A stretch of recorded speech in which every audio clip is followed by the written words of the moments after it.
Сәлеметсіздер ме құрметті оқушылар, қалдарыңыз қалай? Сіздер кеше ғана сіздердің тапсырдыңыздар, тест тапсырдыңыздар, байқау сынағын тапсырдыңыздар. Барлықтарыңыз жақсы ұпай алыпсыздар, молодцы, күшті жарайсыздар. Енді сол тестті бір талдап шығайық. Жарай ма? Қараңыздар балалар, қазір мен тезірек түсіндіруге тырысамын.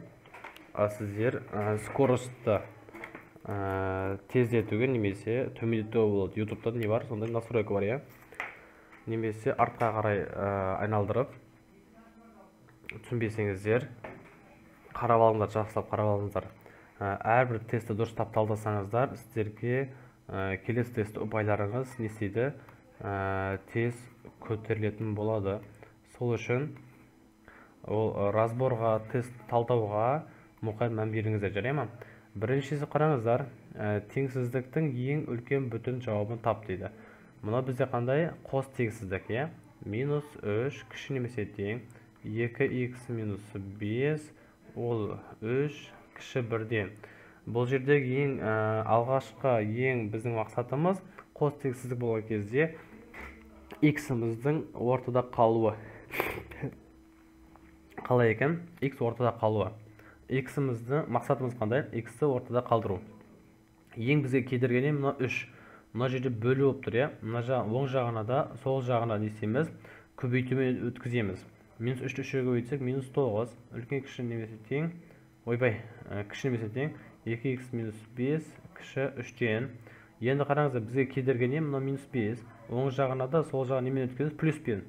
Минус 4 кіші немесе тең 2х кіші 8-ден. Енді мына 2 мен x-тің арасында көбейту бар, оны барлығымыз білеміз. Оң жағына да сол жағына немен өткіземіз? Бөлумен. Сол кез не болады? Міне, осылай. Осыны енді біз қараңыздар, егер мен сызатын болсам координатаға 4 деген мына жерде болсын, мына жерде 3 болсын, мына жерде 2, мына жерде 1, мына жерде 0, мына жерде минус 1, мына жерде минус 2. Минус 2 бізде қатаң емес, мына өзі кіреді. Мына 4-дің өзі кірмейді. Енді қараң, x дегеніміз осы аралықтағы барлық жауап x-ің жауабы. Оның іште бізге не керек? Ең үлкені керек. Ең үлкені қанша бізде? Ол 3 екен. Міне балалар, жақсылап жазалыңыздар, жақсылап түсініңіздер. Видеоны артқа қайтарыңыздар, егер түсінбесеңіздер, дәптерден жақсылап түсініп алыңыздар, деймін. Өйткені біздегі әр тестте осы сияқты есептеріміз не болады? Қайталана береді, Сол үшін біз істеу керекпіз. Есептің түпкі мағынасын түсініп алсақ, сан ауысқанымен есепті біз шығара беретін боламыз. Келесі есеп біз екіншісі, А және Б қалалары. А және Б қаласы, міне. 140 км. Шын өмірдегі ара қашықтығы 140 км екен. Ал картада 7 мм. Негізі карта неше екен? 7 мм ол деген сөз, сразу 0,7 см деген сөз, Ол осы картаның масштабын тап дейді. Масштабтың стандарт түрі осындай варианттарда тұр ғой, 1/1,1. Сол сияқты не болады? Осындай түрде болады. Масштабтың стандарт түрі. Енді қараңыздар, бізде мына карта, мына шын өмірдегі, шын мәніндегі. Картадағы 0,7 см, ол шын өмірде 140 км. Бізге картаның бастапқы бірінші саны обязательно болып тұрады? 1 болып тұрады. Мына жер 1 болып тұрады. Енді қараңыздар, біз не істейміз? 0,7-ні біз 1 шығару үшін бөлеміз 0,7-ге. Солай ғой? Егер мен бұлайнан бөлсем, значит, мынаны не істеймін? Бөлемі 0,7-ге. 140-тан 0,7-ге бөлсем не шығады? 200, Солай ғой? Бұл не? Километрмен. Ал бізде мына стандарт түрінде 1 сантиметр болу керек. Ал мынау да не болу керек? Сантиметр болу керек. Ал сантиметр болу үшін не істейміз? Тағы 5 0 қосамыз, 1, 2 өзі бар еді. Тағы 1, 2, 3, 4, 5. Міне жауабым. Түсінікті ғой, Сол кезде жауап неше 0 бар? 7 0 бар. Міне жауап не екен? Сол кезде Б екен. Түсінікті болды, балалар. Ешқандай несеге қиындығы жоқ екен. Видеоны түсінбегендеріміз паузаға қойып, артқа қайтарып, видеоны жақсылап жазалаңыздар. Үшіншісі, аңшы иттері бұғының артынан артынан 500 метр арақашықтықта келе жатыр. Мына жерде бұғы бар екен, мына жерде аңшының иттері бар екен. Қашып бара жатқан бұғының жылдамдығы, мынаның жылдамдығы неше? 12. Ал оның артынан қуған иттер 15. Міне, мына жақ қашып баратыр бұғы, мына ит қуып баратыр.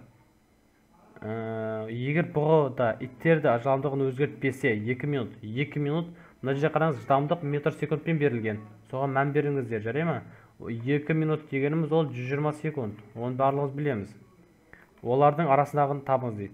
Егер де жылдамдықтың бағыттары бірдей болса, жылдамдықтан азайтамыз. 15-тен азайтамыз 12-ні, көбейтеміз 120-ға. Не үшін? Өйткені 120 секунд бізге береді. 2 минуттан кейін, е? Мына жерде 3 қой, көбейтеміз 120-ға. Не болды? 360. Е? 360 қысқарады екен. Арасындағы бізде бастапқыда не еді? 500 метр еді, е? Басында неше еді? 500 метр еді. Қазір 360-ға қысқарды. Сонда қазір оның арасы 140 метр. Олардың арасы қазір 140 метр.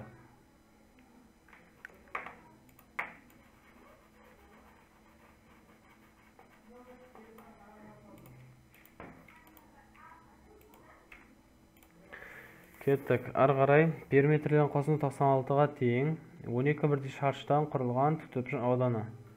Мынандай бізден есепті квадраттардан не құрыпты? 12 квадраттан тік төртбұрыш құрыпты. Мына жерге 3 қосам, мына жағына өткізсем болады, е?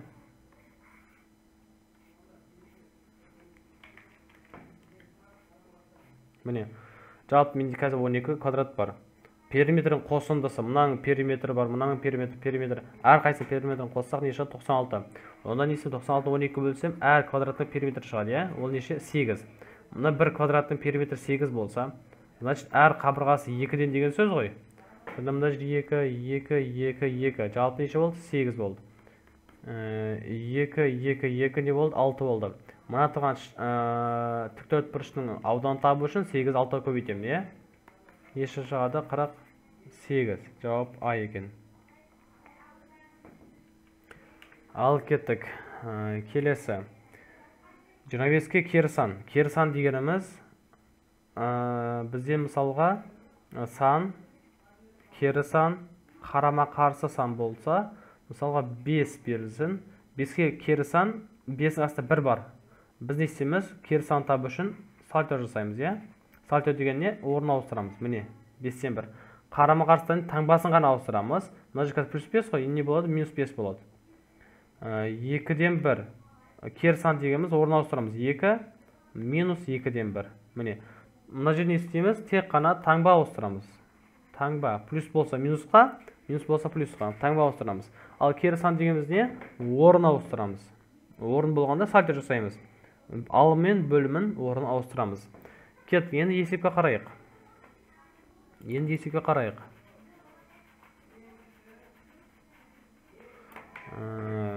25-ке кері сан. 25-ке кері сан ол 25-тен 1. Және 15-ке қарама қарсы.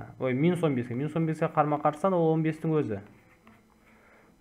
Санның көбейтіндісі. Сонда 25-тен 1-ді көбейтеміз 15-ке деген сөз ғой.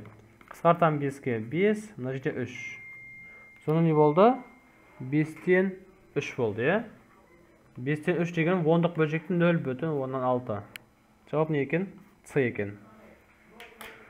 Міне балалар, бүгін осы видеода сіздермен бірінші сұрақтан бастап 5-ші сұраққа дейін талдадық.